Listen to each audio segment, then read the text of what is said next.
Hello, good morning, good afternoon, good evening, wherever you are in the world. Welcome to the Celtic Down Under weekend review. My name is Anthony McGuire, and as always, I'm joined by Paul Massey as we discuss Celtic 4, St Johnstone 0, and that is obviously on the back of our 4-0 win against Motherwell as well, which you can't take for granted apparently these days, wins against Motherwell.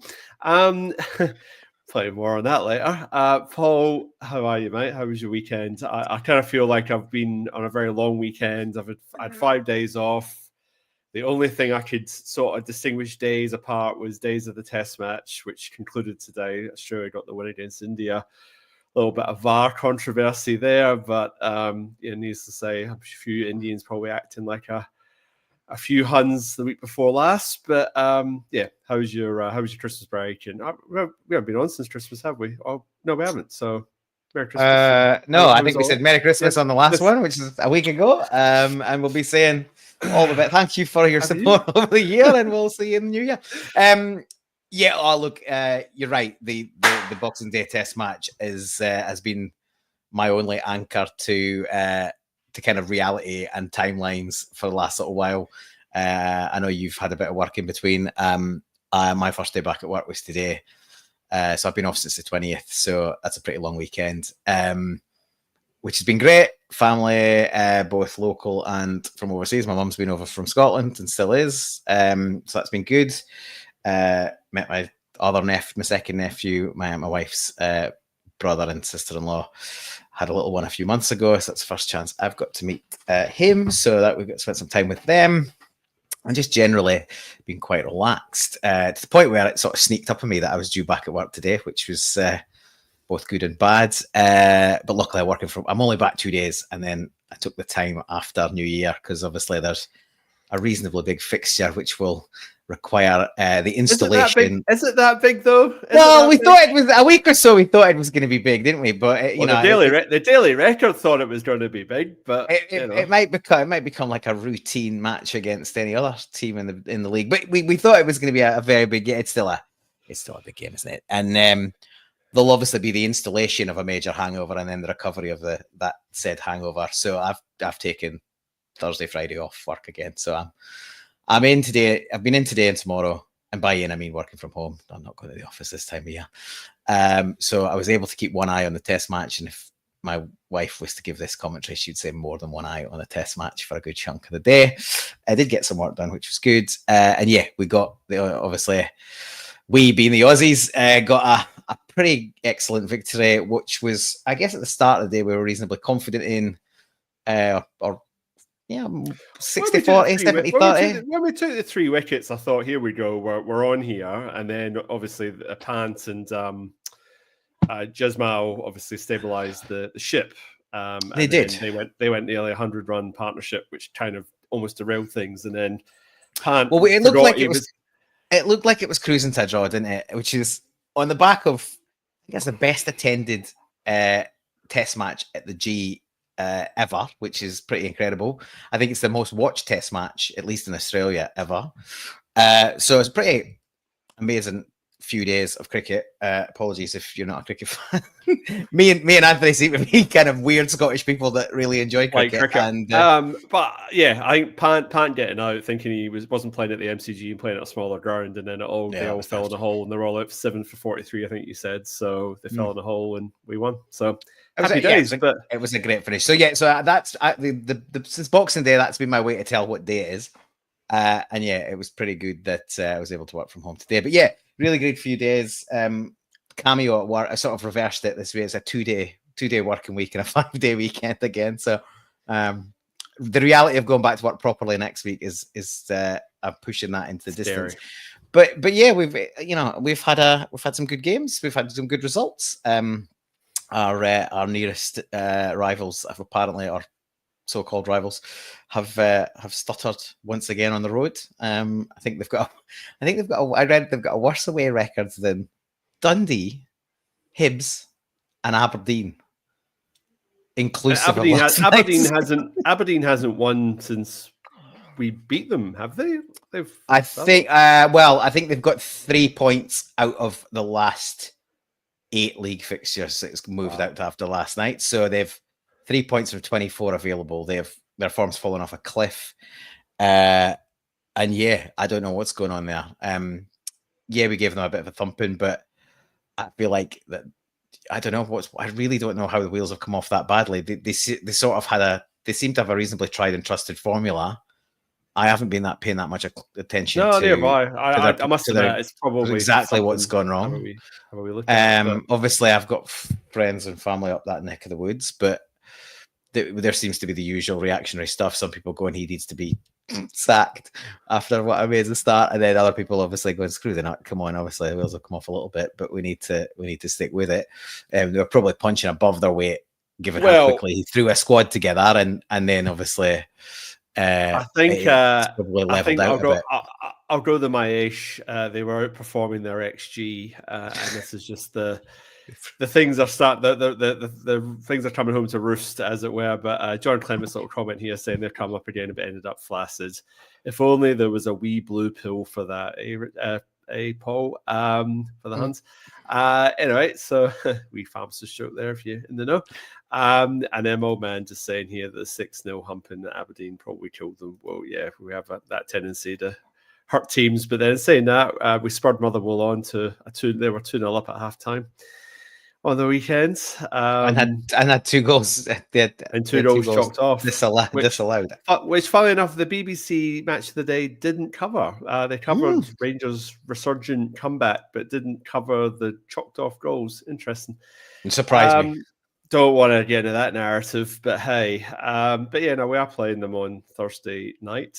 I was hoping for an earlier kickoff, but these things we'll roll up and we'll potentially talk a little bit about our guest lineups for that game towards the end of the show, I guess. But we should probably we'll get there.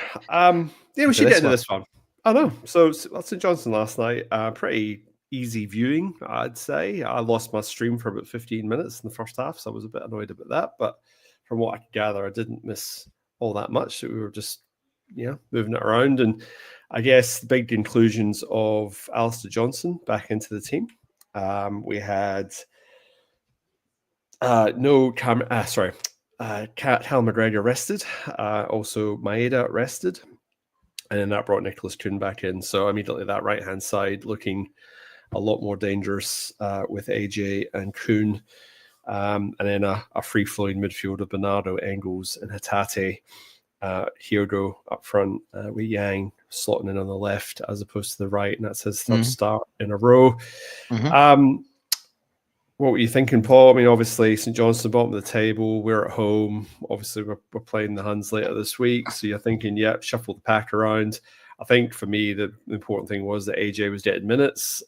He sort of commented beforehand that he'd had a pain-killing injection, which is a bit of a cortisone. So he said that seems to have settled his hip down. So he got a good 60-odd minutes before he came off. That just made such a difference for me. Compare that to, I know disrespect to Anthony Ralston, but just and obviously Valet coming in on the left as well. Was the other inclusion. I just felt that down the wings, we just seemed a lot more willing to overlap. And that just seemed to cause St Johnstone all sorts of problems where I kind of felt against Motherwell, we were a little bit static in that area. And eventually we sort of got going in the second half in that game and we got the result. But I kind of felt from minute one, we looked a bit more dangerous with those, with the overlapping fullbacks. But yeah, what were your overarching thoughts, Paul, on the lineup? Yeah, I guess of the 2 fixtures, we take it back to how I felt about going into the game. Of the 2 fixtures, ahead of the big derby, it was the Motherwell game I was more concerned about. Obviously, the higher up the table, you expected them to cause us more of the problems. I think that probably played out. Obviously, the results look the same, and on the face of it, relatively routine wins. But I think Motherwell were definitely stuffier and more difficult to play through, at least in the first half. And we left it late in the half to get the opener via the penalty. Whereas we completely dominated this match against St Johnstone. We looked more fluid. We looked more up for it. We moved the ball more quickly. And I think you've pointed out a couple of reasons for that. The right side was much more in tune because that's the natural, right-sided partnership, and there is a lift in quality with Alistair Johnson and Nicholas Kuhn on that side. As I think we both are, I'm a big fan of Alex Valle. I like the way he looks to progress the game. I like the way he gets on the front foot. He plays with his head up, and he looks to get round the outside rather than always cutting inside and looking for a backwards or sideways pass. He's always looking to pass forward. So I think it was interesting to see Yang get another start, but I guess Maeda's probably overdue a rest. So quite pleased to see him rested.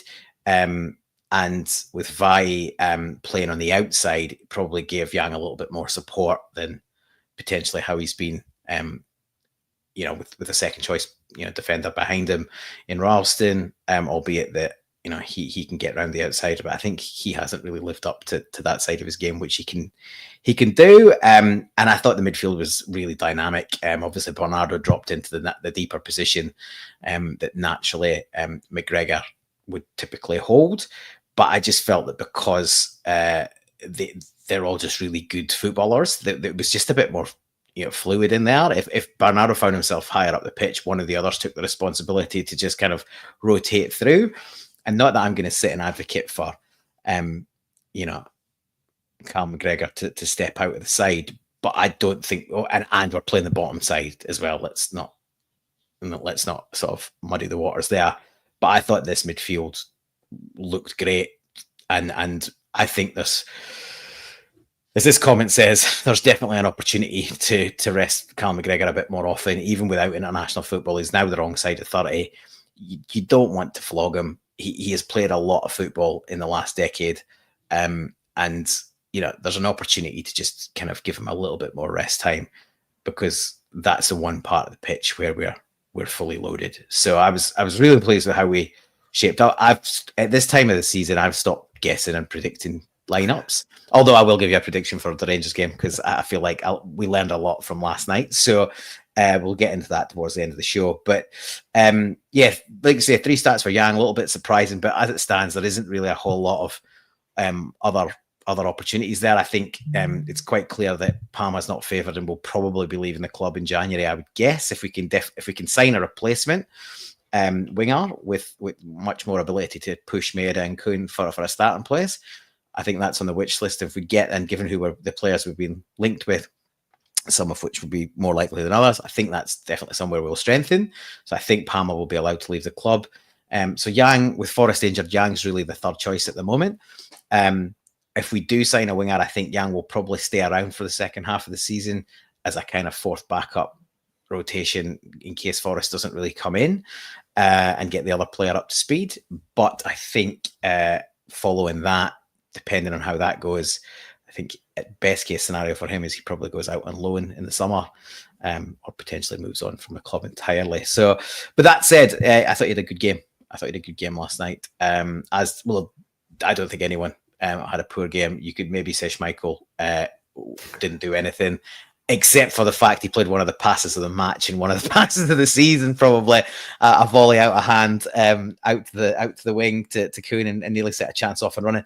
But literally, he did have nothing else to do other than play a few passes around the back. But yeah, I thought it was a really accomplished performance. We looked completely comfortable from start to finish. 1-0 sort of flattered them at half time, and really 4-0 probably flattered them at full time. It could have been a cricket score, to be honest, to tie it back to the earlier competition. I think the big chance of the first half was the one that Atati put Engels through for, and Engels sort of just happened to slip. I thought Engels had a really good game. I think he's come back. I think it was Yang, actually, because Atati got clattered in the centre circle. That was it Esso got the booking, and I thought he was a wee bit lucky. It was only a booking. I thought it was a pretty horrible tackle. And yeah, it was Yang picked the ball up and then drove across. I had to double check it, and I thought it was Hatati as well. The hairstyles are pretty similar. They've got very similar haircut styles. That sort of undercut thing. But no, that was probably the chance of the half. And yeah, it was unfortunate that Engels just lost his footing at that time. So that should have been a goal. And I think he was caught in two minds between taking a touch and getting out in front and hitting it first time. And it was a pretty wet night, so yeah, just lost his footing as he got caught in two minds. I'm just going to run through a few comments. So just Pegler say they did cover the disallowed goals. I mean, I just watched a segment on Stephen Thompson when they do the then the wrap-up thing where they sort of looked at it onto analysis, and that segment didn't have anything about the draw. There was a passing comment, but there was no actual video footage of it. But I mean, I stand corrected. It was just a clip on YouTube, so I could be wrong about that. But that was what I saw.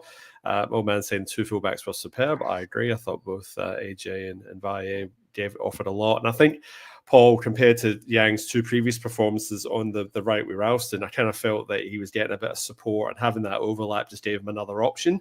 So he wasn't always turning back inside. He had that option to either push it on to Valle, or if Valle took the runner, then that was actually giving him a little bit more space to actually do something creative himself. So although the left side wasn't really, it's not really Yang's preferred side, he still looked, I thought he looked better. I suppose the caveat to all this, and obviously talking about resting Callum and playing that midfield, and to be fair, that midfield 3 is capable or is good enough to play against any team in Scotland, the Huns included. But we are up against probably the weakest team in the competition at home. So I suppose you've got to think your comparisons a little bit, because the first goal, as great as it was, and it was a wonderful finish from Kuhn, and he had acres of space, and it's probably the one thing that we don't usually get a lot of. And I think part of this is obviously teams playing during the week and then having to play Celtic on the weekend, and not having a week to drill the defence into how do we defend in a block of 5 and a block of 4, and how do we shut down space. And obviously when you play against a team that's had a week to practice it, they're generally more disciplined, but St Johnstone didn't quite have that discipline at times, and obviously we exploited it, and you've got to be good enough to exploit it. But I just guess that's probably the caveat to the fact that we had 11 players all playing well, the fact that we're up against a team that is struggling. There's no two ways about it. They had 1 shot off target the whole match to our, what was it? We had 11 on and 14 off, so we kind of... a few blocked. I think it was 30 shots in total. We kind of battled them. Anyway, but that was just a point I was going to make. And then I was having a wee look here through the comments, a couple more things. We'll come back to this one, Paul, but Stale's looking to have beaten Trusty at the moment for that second centre-half spot. I think there was the pressure on Trusty having an illness, but then Stales has been in the last 2 or 3 games in a row now, so 3 games. Yeah, we'll get into what we think about the derby, but yeah, I think he's certainly got the jersey for now, and I think he'll keep it for that match as well. But we'll have a deeper discussion about that in a bit. And then, who's this next saying a belated Merry Christmas to you, sir, and to you, mate, and everyone that's online listening. I appreciate your jumping on and getting involved in the comment section. It really helps build a cool community that we like to be a part of and get involved with. And I guess, I mean, first at half time, we're 1-0 up. Like you say, Paul, could be a lot more. Nothing. I wasn't really sort of crying out for any changes or anything. I kind of felt like the team it was only a matter of time before we got more goals. You're kind of hoping that Kyogo got on the score sheet, or that was what I was thinking. Honestly, what I was thinking at half time, going like, the wee man, if he's ever going to score, today's the day.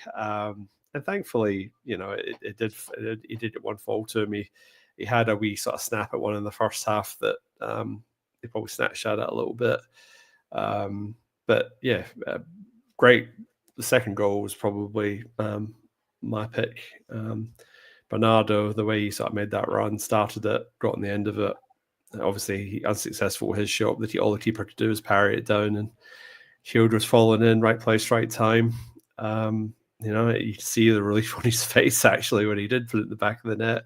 He's on a little bit of a drought. I mean, how many games was that, Paul? Was that 6? It might be longer. I can't remember. It was a little while. Yeah, a little while. I think we've talked a little bit about this, but I think part of the issue with Kyogo is he hasn't been getting the level of service that he got in an Ange team. And he isn't as great a striker as he is and as good a finisher he is. He isn't super clinical. It's not like one chance, one goal. He quite often might snatch at a couple, miss a couple, be the half chance here or there, and then he'll score 1 or 2. So yeah, I think that there's a bit of onus on the rest of the team to create chances for him. It's how long has he been with us now? Is this season 4? 3? 4? Season 4. Season 4, and I think there's been a perennial issue during that period, and it still persists, is that he makes so many great runs that we either don't see or haven't got the ability to pick out. So there's a bit of onus on the rest of the team. And I think the third goal sort of sums up, if you give him quality delivery, he'll score your goals. And we'll get to that in a second. Before the second goal, we had to weather a bit of a storm. Storm in a teacup, maybe. But yeah, they made some changes. I think they brought 3 on at half time. They did. And they threw some pace on in the forward half. And they had a bit of a go for 10 minutes or so. We had to do a little bit of defending, certainly more than we did in the first half. But we weathered that little flurry, if you like. And after that, it was one-way traffic again. And it's hard to pick a best goal. I thought there was lots to like about the first goal. We win the ball back on the halfway line, and Hatate's smart enough just to step over it and allow it to run past him, and then get his head up. And you're right, Kuhn's an acres of space, but he plays him a great pass in. He doesn't have to break stride, and then he's away. And unlike the slightly earlier chance where he just kept running, and didn't pull the trigger, he just got himself in a position and hit a great shot, and he scored. And Kuhn's been on fire. It's hard to criticise him, but there is still that little bit here and there where, I just want him to hit a shot earlier. It's almost looking for the perfect point to shoot. Yeah. And I think he certainly maybe learned from the previous chance. He got the opportunity to shoot and he shot.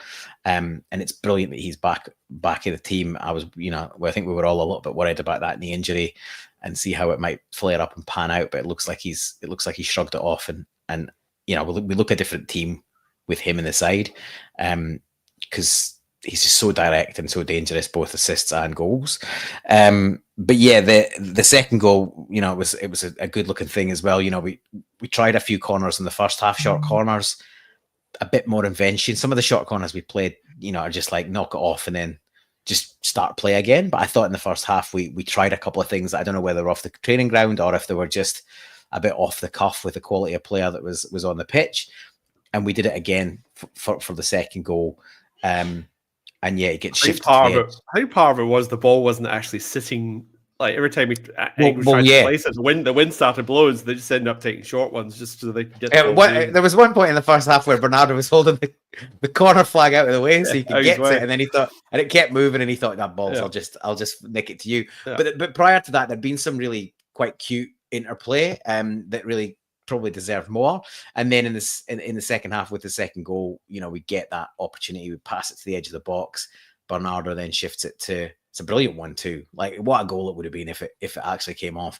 Plays it to Hatate, and Hatate was on it again. Like he's been off the boil a little bit, or he's been playing in patches. I thought he did a cracking game last night, and as did the whole midfield and others. But one of the few players that can probably play that pass. Picks out Bernardo. His run's great, and he does. I think his overall performance would have deserved a goal last night. But the keeper, Ray, had a few good saves, actually. Probably kept the score vaguely respectable. And he did really well to block it from nearly point-blank range. And yeah, if you're looking for any opportunity to break a duck, and being a sometime striker myself, like, it doesn't get much easier than that. Like, you're following in, you're knocking it in with your head from less than a yard. You're pretty pleased with that. Even if you trip up, you're probably going to get enough contact on to score. So yeah, the wee man was delighted. But he was in the right place at the right time. They both timed their runs to perfection. They were miles onside.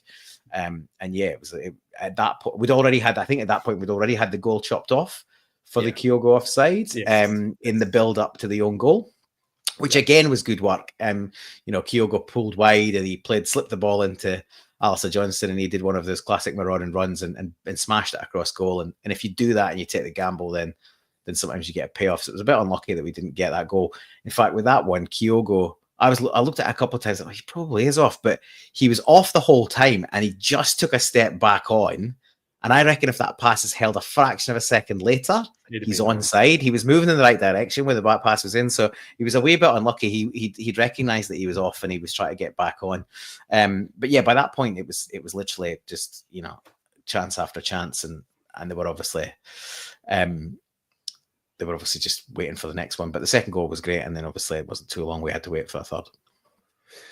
Yeah, no, I was trying to say the back to the first goal just for a second, but it was Hatate that won the ball back, but it was good pressing from Bernardo as well. So again, they had that sort of forward sort of pressing happening, and that's what led to the turnover that led to that goal. So that was probably the thing having McGregor out of the team was it was a little bit more fluid, a little bit more dynamic in the midfield. So it wasn't like go through McGregor every single time. It was go through Hatate, go through Bernardo. And admittedly, Bernardo was playing the McGregor role more than anybody else. But I kind of felt it was a little bit more ownership from Engels and Hatate to be more involved and to pick up pockets of space and get on the ball more. And again, as against weaker opposition, so not really read that much into it. But I just felt that was something that was nice to see, or it was just something different to watch, because sometimes we can be a little bit formulaic.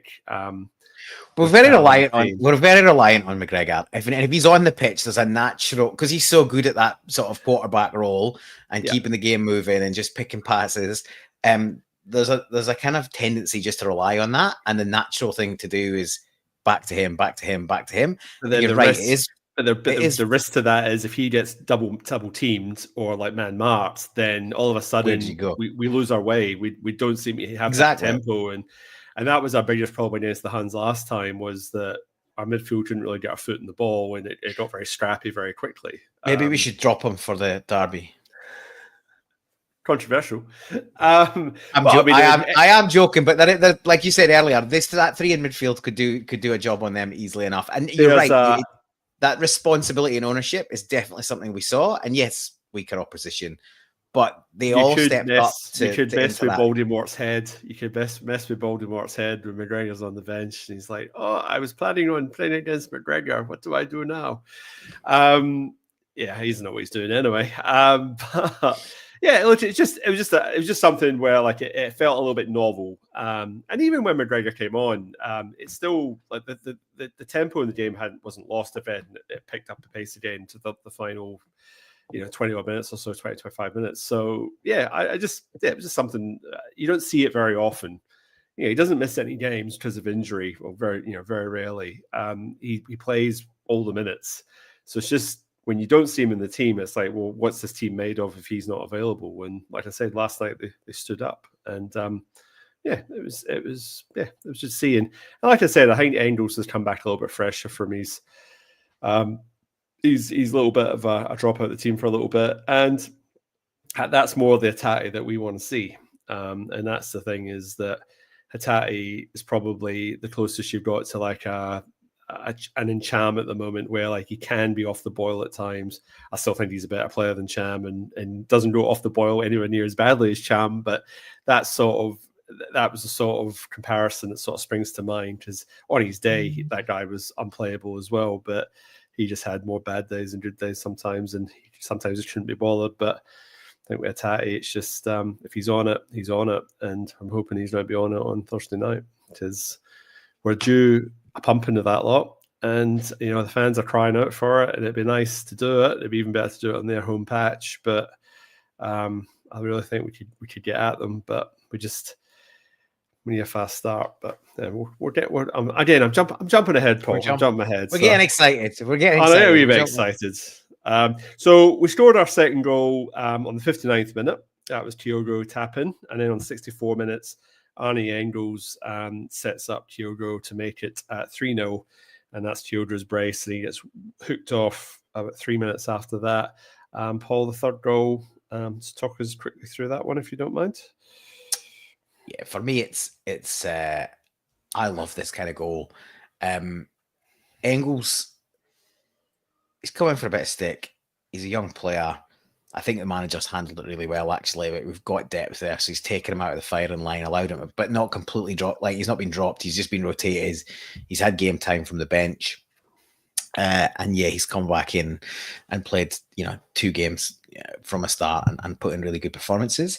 Now, the whole team's played well, and we've done well, but I think, he's coming back on a game. You can see there's been a bit of work in the background, a bit more on his confidence than anything else, sort of getting his head in the game. And probably encouraging him to play his natural game, and I thought it was great. I think he was still out there from maybe a corner, And, the defenders had sort of drifted back to that central position, produced a low block and all that. And he was just smart enough to hold his position, and he just sort of dropped into the wing position when no one else was there. And then, the ball's fed out to him. He gets his head up, and he produces just a brilliant delivery. It's pretty much, you can't defend that. It's almost impossible to defend that. He bends it past all the defenders. Kyogo's got the run on him. He's coming from slightly deeper. It's service that he absolutely thrives on, and we haven't given him enough, especially this season. And the wee man will eat that up. And he's a controlled finish. He gets there perfectly. He tucks it away. And then he's sitting on a hat trick, and he gets hooked because he's going to be needed on Thursday. But I was delighted for Kyogo, and I was delighted for Arne Engels, because it's once again evidence of the quality that player's got. He looks like a completely modern footballer. He's got the engine. He's athletic. He's got the height. His physique. He's Brendan Rodgers' player, right? And he's super technical.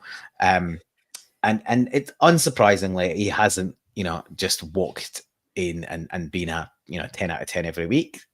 Young player, big expectations, big fee, and really having to step up to a club that where you're expected to win every week and twice a week. But there's absolutely a player there, and long may it continue. Delighted for the pair of them, and I think again, without jumping the gun, sort of gives the manager a bit of a decision to be making ahead of that game. But there's a lot of debate. There's a lot of debate across Celtic social media, but I think I know which way he'll go, but I could be wrong. Well, I mean, you throw Luke McCann in the mix, you've got 5 midfielders playing for 3 positions. I mean, really, realistically. And I mean, has Celtic ever had... Two, because McGregor's not getting... at least for now, he's not... His place is probably safe. It's 4 and 2. You're right. No, that's a fair point. 4 and 2. And have we ever been in that position where we've had that amount of depth? I can't think... Not at that level, I don't think. Well, even when we had Moy, Rogic, was Moy and Rogic there at the same time, or did Rogic go and then we got Moy? I think Rogic went and we got Moy. Yeah, I was going to say that because it had sort of Rogic, Moy, and Matt Riley and Attai and McGregor. Then you could maybe mount a case, but I think Rogic left and then we got Moy for a year. So at no point did we have that. Basically, McCowan makes that 5. Whereas I feel we've only ever really had 4 for the 3 positions. So, it's a good position to be in. I suppose that the argument's David Turnbull, but he obviously had his attractors and detractors. Anyway, I digress. That's good. Wing play. I mean, I guess the positive of Yang playing 3 games in a row is that he is getting some game time. Played very well. It's not to say that he's the finished article. He's going to be at Celtic long term. It's just that if we do need him off the bench against the Huns on Thursday, at least he's played 3 games. And if he comes off the bench, presumably we're going to start with Maeda and Kuhn. I mean, that's a given. Barring a disaster between them. Barring a disaster at training or a flu or something, that's what's going to happen. So it's just good that he's played 3 games. So at least if he comes off the bench, he's coming off with a bit of a gallop and a bit of a run in him. So at least, hopefully he can contribute at some point because, like you say, Palmer's so far at the picture. Forrest is obviously injured for another month or so. So we're going to see him for a little while. He certainly, I think he looked more comfortable on the left. Like he's a naturally right-footed player, but we like our wingers to cut in. So he probably almost, but he's got a willingness to go on the outside as well, even on that side. So I think he certainly offers more than somebody like Palmer in terms of maybe not end product, because I know Palmer had at his sort of peak of performance, he had good end product. That's obviously dropped off a cliff as well. And Yang is a mixed bag, if we're being kind, on end product. But I think he's a bit more unpredictable as far as a fullback defending him is, because he can go. He has got a willingness to go inside or outside, whereas Palmer 9 times out of 10 will always come inside. So he's far from the finished article. But you're right. Some minutes under the belt gives us an additional option. You hope by the time he has to come on, the game's done and dusted. But these games, it's been a while since we spanked. I mean, we're overdue it, but you never know. they always accuse Aberdeen of raising their game against them and rolling over for us. But it seems like they've started to roll over to the other teams in the league, and they'll raise their game for us. So we'll see. We probably expect them to play at a higher level than we've seen the last couple of games, but they're pretty depleted, I think, in terms of it is interesting with that lot, because he seems to chop and change his starting lineup every game, and that's one of the biggest criticisms. Chris Boyd was apoplectic. Monster Munch was not happy. Yeah, so talking about sports science. I'm going, well, no sports science. Whenever I talk to Chris Boyd about anything, because let's face it, what diet did he have apart from Killy Pies and Monster Munch? But like he's saying, well, it's not the sports science guys that will get sacked up with the manager, but I mean, obviously that Igamani and the guy at the ball, Cherny on the wing, they seem to be the two informed, dangerous players, if you want to call them that. So I mean, you'd assume that both of them will be starting on Thursday night. But two players don't make a team, but they seem to be, when they play, at least they're creating something. When they're not in the team, it just seems to be a bit of a hit and hope rabble type situation. I think it's their backline's going to be their issue, isn't it? Like I think Proper will be fit, but he's hopeless. They'll probably have to play Sterling at centre back by the looks of it, which means Captain Disappointed will be back in the team, and Butland couldn't catch a cold at the minute by the looks of it. So, well, if he's no clattering players for penalties, I mean that first goal in his mother, wow, that was. I mean, I must admit, I like the finish on the second goal. The wee black laddie up front. I mean, that was some. He turned one way, turned the other way, and chopped it opposite sides of the goal. I mean, it was some finish. I mean, admittedly, a better defender would have dealt with it, but I still thought the finish on that goal was. Yeah, I was impressed. I thought, well, that's not bad. But anyway, but enough talking about them. So we're just the halfway mark, guys. So again, thank you very much for getting involved in the chat. Obviously, at this point, I like to sort of say, if you can sort of like the episode on YouTube, it helps other like-minded Celts find us online. We're also on all the socials as well. I'm yet to create my Blue Sky account. I'll get around to it one day. But I'm still on that Elon Musk Bud bin fire that is Twitter or X, or what you call it. So anyway, Paul, I guess fourth goal, Maeda gets in the action. Can't keep a wee samurai down for too long. See, he had a nice rest, came off the bench and nice and direct, and before too long, back of the net. Talk us through that one. Yeah, well, it's more good playing, but like I think Liam Scales was playing quite high up the pitch, and he moves it into the middle of the pitch, and then it's shifted through to Bernardo, and yeah, I'm effectively giving Bernardo only got credited with this as an assist. I'm giving him the save shot as an assist, so 2 assists for me. But yeah, he gets the ball on the edge of the box, and again shows his class. It's a beautifully weighted pass in behind, outside of the boot. Maeda starts kind of almost is offside. Make times his run to get back onside, and then gets in behind and gives the fullback a real problem. And after that, he can't touch him. And then he produces a classy outside of the boot finish into the far corner. And yeah, it's 4-0. And yeah, Maeda gets his goal. And it could have been a lot more. Like it really could have been a lot more. At that point, I was, there's a guy on a group chat I'm in, and every week he predicts 7-0. And a couple of the guys were saying, "This will be we said you'll get your 7-0 this week." And there was definitely opportunity for that, but I think a mixture of taking the foot out of the gas, and I feel a bit sorry for Armida. Like we didn't really give him any. He came on for Kyogo. You think, well, Kyogo's got a couple of goals. Ada could probably do with a goal. This is a perfect time. We're running all over the top of them. We never really carved out a chance for him. Yeah, I've like it's hard to be critical of a performance like that on the back of a calendar year like we've just produced. But yeah, if there's a tiny little bit of disappointment, it's that we didn't win by more when we were comfortably ahead. But everything, every player gets a pass, and some played excellently. I think we'll have multiple candidates when we discuss the man of the match a little bit later on. And yeah, just a very good I keep saying night because it was night for us, but it was good afternoon, 3 o'clock kickoff for the locals, 11 p.m. here at WA. Another late one, especially before work, right? But yeah, I thought yeah, there was a threat when he came on.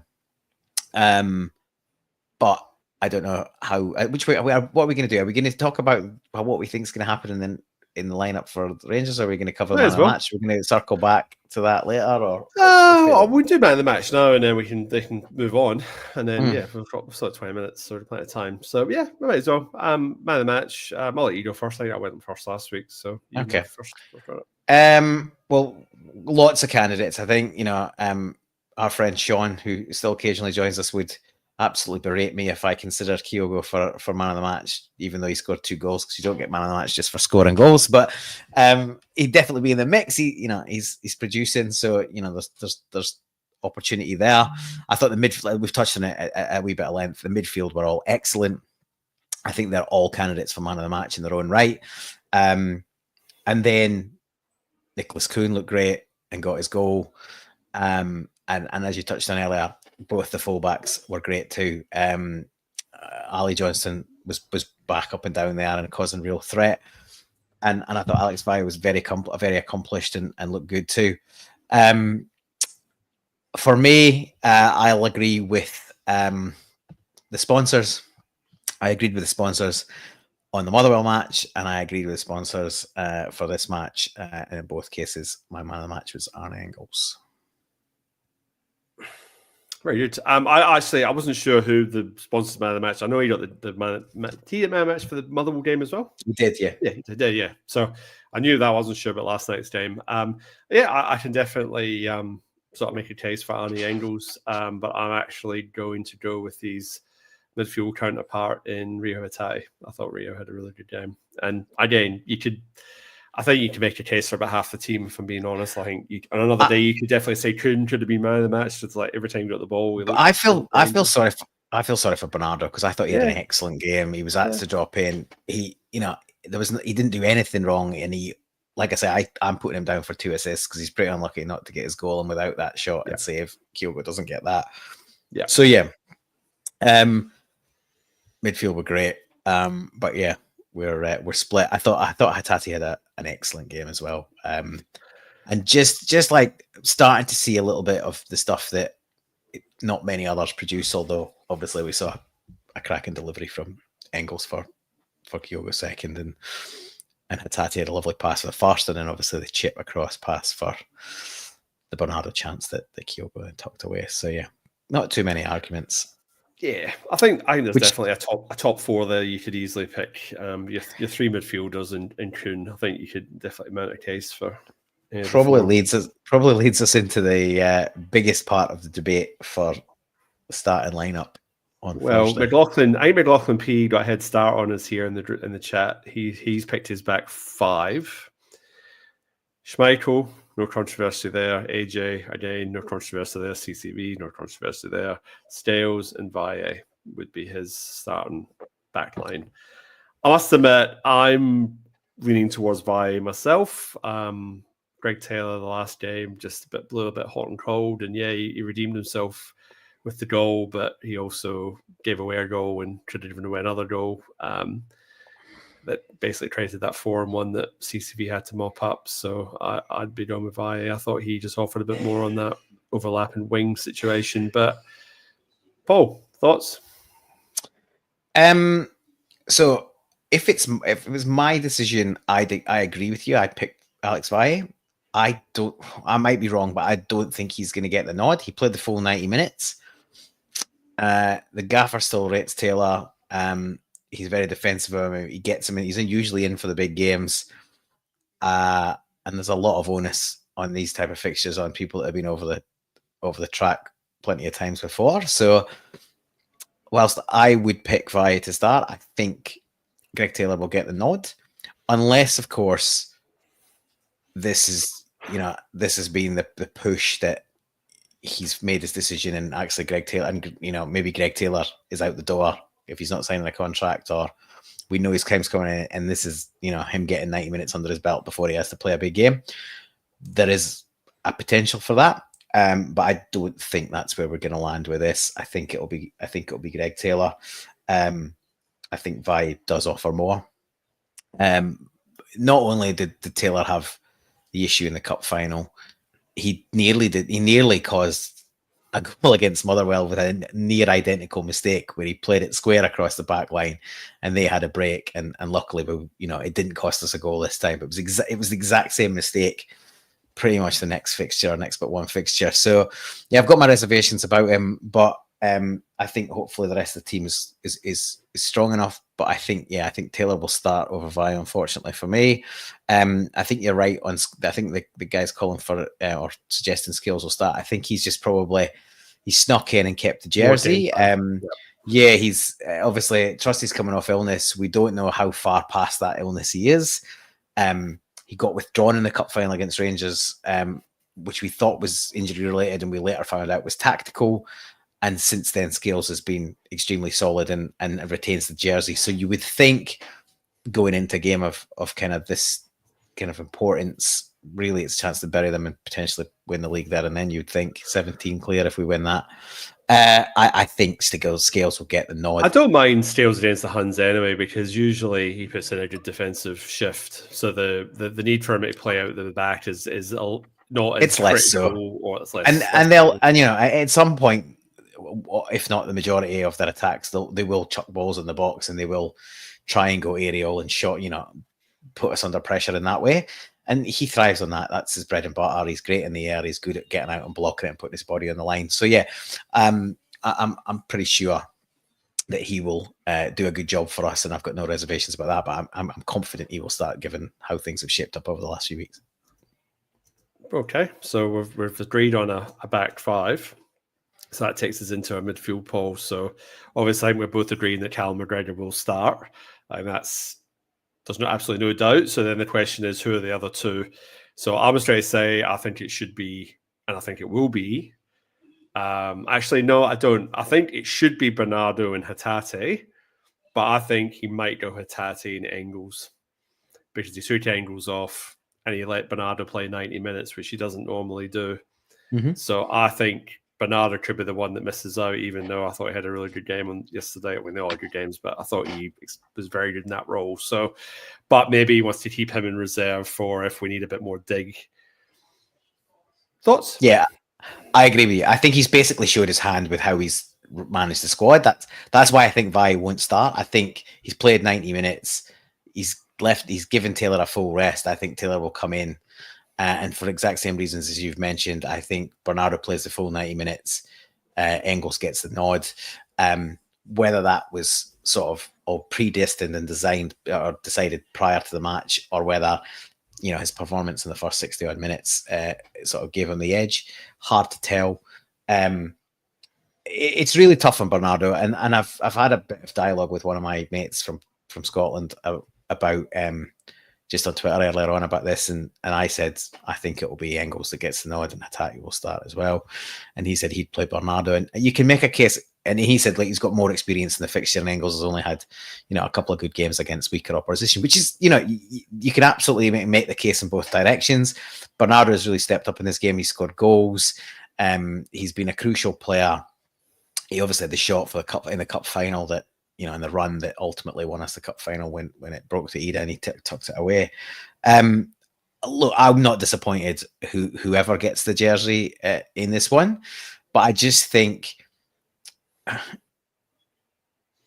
if you're gonna put Engels into game at Ibrox, he's got to play games at Ibrox at some point, right? This is about as easy a game as you're going to give him. There's no real pressure. There's no pressure. There's no pressure. If we lose, we're still probably further ahead than we were expecting to be if we lost. So, not that I expect that to be the case, but Engels has come on a bit of form. I think he'll be absolutely fine.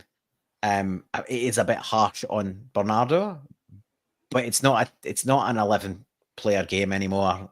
It is a squad game. There'll be 16 players that'll he'll be the first time, and he'll probably be the first in. And you're right, he does offer a bit more dig. He's probably got a bit more defensive mindedness in him. But we're going out to try and win the game, and I think Engels has probably got that little bit more on the delivery side than Bernardo. But if he ends up with Bernardo, I'm not disappointed. But I think I think he's basically shown us his hand with the subs. So I agree with you. I think the other thing I've heard a lot of people say is Hatate's been off the boil a good chunk of the season, and you can stretch that a little bit, and there's a bit of truth in there. But the thing about Hatate is he offers us something that no other player on that team pretty much offers in terms of creativity.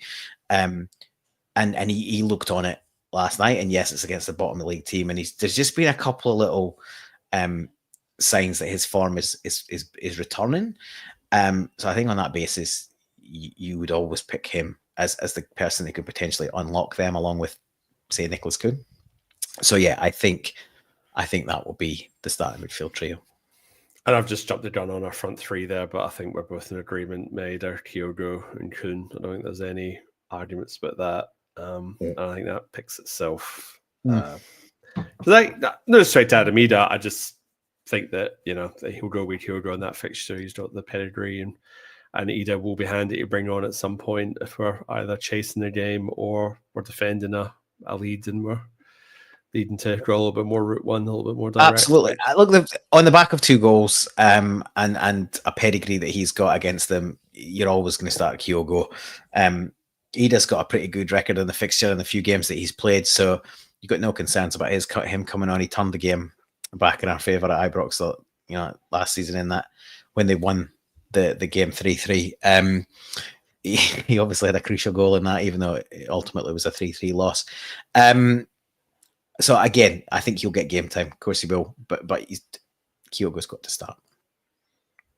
And I suppose the fact that front three picks itself is probably the argument of where we might need to strengthen. I mean, obviously the only player we're really missing from there at the moment is James Forrest. And no respect to Jamesy Forrest, but he's in the twilight of his career.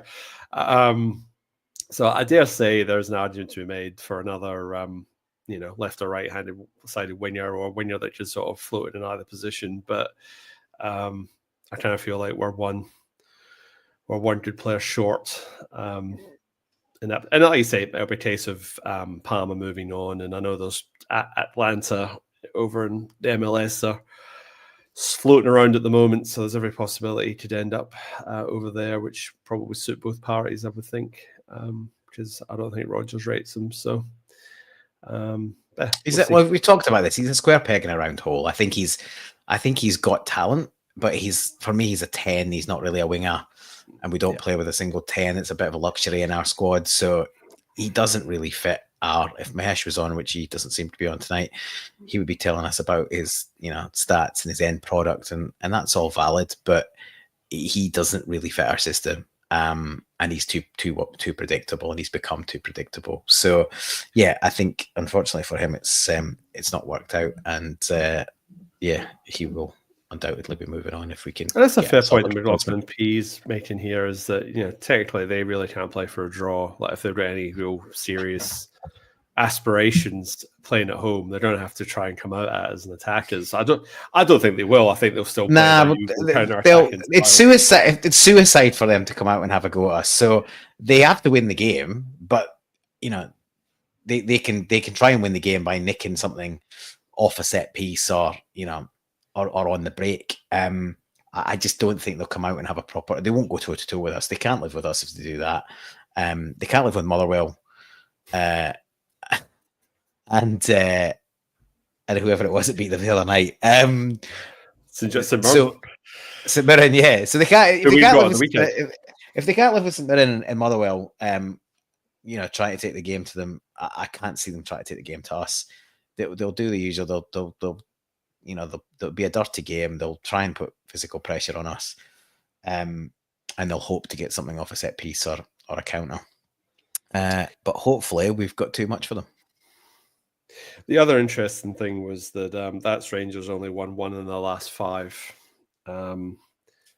So we're 3 wins, 2 draws in all competitions, and they are 1 win, 2 losses, and 2 draws in the last 5. So interesting form lines. But look, if we play anything like ourselves, we'll be able to turn that crowd pretty quickly. I mean, it'd be glorious if we could pick a couple of goals up at half time and have them booing their players off the park. That would just be, if they're still there. that'd be magnificent. Well, as if they haven't walked out by then, but yeah, that'd be magnificent. They'll hang around till halftime, boo, then leave. But yeah, that would be great. But we shall see. Paul, since we're in holiday mode, we might as well jump into recommendations and whatnot, and we'll wrap it up. We'll have an early night tonight. What have you been up to in the worlds of music, TV, literature? Yeah, literature. Well, I've actually started picking up a book again. My reading's been terrible in recent. Well, last you've couple of years. literally had like 2 weeks off, so I thought if you're ever going to read a book, now would be the time. Well, I started one a couple of days ago, and I finished one 2 or 3 weeks ago. Oof. Yeah, so my reading's been really pretty poor lately. Nothing really. Like I love Rebus and Ian Rankin, so I finished the second most recent one the other day, and I bought the new one, so that'll get started next. So we're gonna do. You've pushed me now, so I'm gonna do book, music, and TV. You can alternate. It doesn't have to be in the same week. Like I've got tons of music, so I need to start rattling through them. If you like, I love my crime fiction. So if you like crime fiction stuff like Ian Rankin and the like. There's a Irish writer called Dervla McTiernan. Irish originally. She's relocated to Perth. She's a local these days. And yeah, I'm just in the middle of her, I think, fourth novel, which is called The Murder Rule. There's 3 before that. That's a standalone. There's a little trilogy before that with a detective based in Ireland. The first one's called The Ruin. The second's called The Scholar. And I think the third might be called The Wrong Turn or something Turn. Anyway, if you find the first 2, you'll find the rest from there. So I'm reading the 4th, The Murder Rule. And I bought the 5th the other day, it's just been released. So Dervla McTiernan is my crime fiction recommendation. And nice to be back reading again. TV. A little bit of a festive. This is tenuous. It's a bit like Die Hard, right? Festive TV worthy of a binge is the show on Netflix Black Doves. If you are a fan of something like Slow Horses, it would be in that kind of. It's not as good as Slow Horses. Slow Horses is amongst the best TV I've watched in recent years. But if you enjoy that kind of thing, Black Doves is worth a watch. It's what's his name? Keira Knightley. And is it Ben Whishaw? I thought it was Ben Whishaw, but I was second guessing myself. Yeah, so they're the 2 main characters. There's it's a good ensemble cast. There's lots of other people you would recognize. And yeah, Keira Knightley plays a deep cover spy where things start to unravel. And yeah, 6 hour-long episodes. Easily binged. I even got my wife to binge a couple of episodes a night, which is very unlike her. She likes to hold them on. Yes. 1 hour a night of the same show. We can watch 2 shows a night, maybe 3 if it's a weekend, but never of the same thing unless she really gets into it. We took a week's free subscription with binge, so we've had to literally binge things to get through them. So we got that to watch the Gavin and Stacey Christmas final. Yeah. I haven't watched that. Yeah, I haven't watched that yet. Watch. It's a bit of closure there for you if you're up to date with your Gavin and Stacey. That must be on Foxtel as well, because I've not got binge. Foxtel, yeah, binge, it's the same thing. And the other thing we watched in the space of 48 hours is The Day of the Jackal, Eddie Redmayne and Leona Lynch. Tried to start it last night, but it was my Foxtel's annoying. It sometimes buffers, which of all the streaming services shouldn't do. But amount of money you spend on that, it looked very good. We got about through half of it, and then I had to switch off. It was annoying me. Worth sticking in with that one because the 10 episodes went pretty quickly. And again, good ensemble cast with that one as well. Oh man, what's he saying? He's saying watch Say Nothing. Say Nothing. Say Nothing. Oh yeah, that is on the list. And he also he thought he agreed with you on my old man's plenty of time to watch telly. Can I do my music recommendation as well? Yeah, and then The Shield. That's I know really old show, but yeah, that is Michael Chiklis. Yeah, what was your music recommendation, Paul? Why not? So music recommendation. I've been meaning to do this one for a while, and I sort of been revisiting it, and I was on the fence initially. But yeah, I think it's worth a recommendation. The band are called Wonder Horse, with the Wonder is a U, not an O, but Wonder Horse, and the album is called Midas. It's like sort of kind of pretty rocky, almost slightly grungy album. It's sort of not completely, but it has a little. It put me in mind of bits and pieces of Nirvana the first time I heard it, to the point where I was like, I'll just go listen to Nirvana. So I did. I went and listened to some old Nirvana, and I really enjoyed that. But yeah, it's just sort of, they're touring with Fontaines DC, who I really like. When they come to Australia, and me and my wife are going to see that gig, and Wonder Horse are the support act for all of it. My wife, as often is the case, is the one that nudges me towards new music and stops me getting too sucked back into the 90s. And she's been really into them, and they've sort of come across my radar a little bit. But yeah, I've started to get into that album. So yeah, Wonder Horse, the album's Midas. I think they're a 4 or 5 piece from Cornwall, of all places. But yeah, worth a listen if you're into your guitar-based rock music. He's full of wonderful music recommendations, Paul. Thank you. Maestro95 is saying here, you allowed in govern with kitchen sinks. I think they like porcelain dunnies or toilet bowls more than kitchen sinks, but that's a little tip there.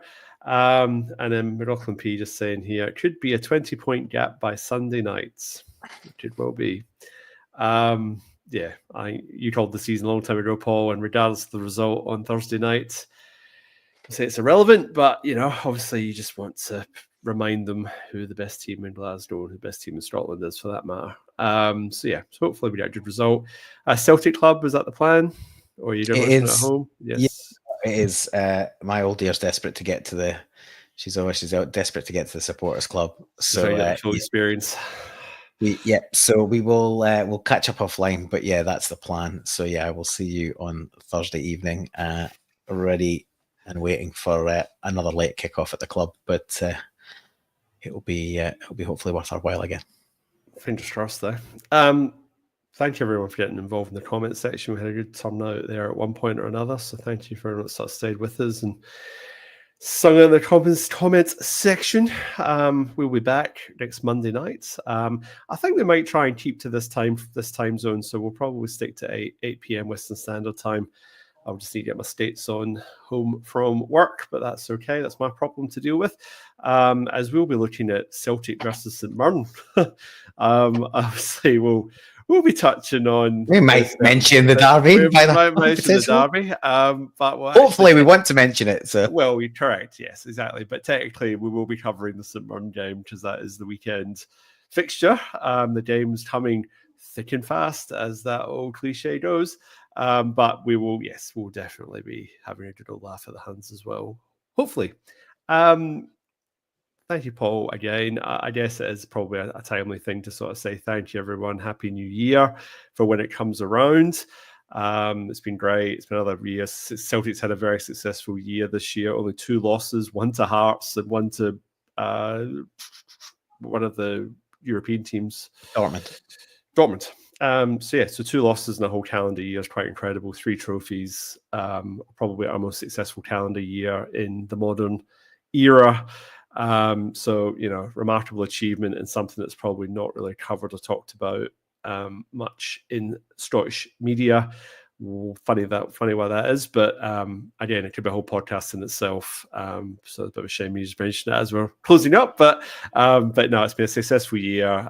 Thank you everyone for getting involved in the comments all throughout the season and this calendar year. We'll be back in 2025 to see out the league campaign, Europe, and the Scottish Cup when it comes around.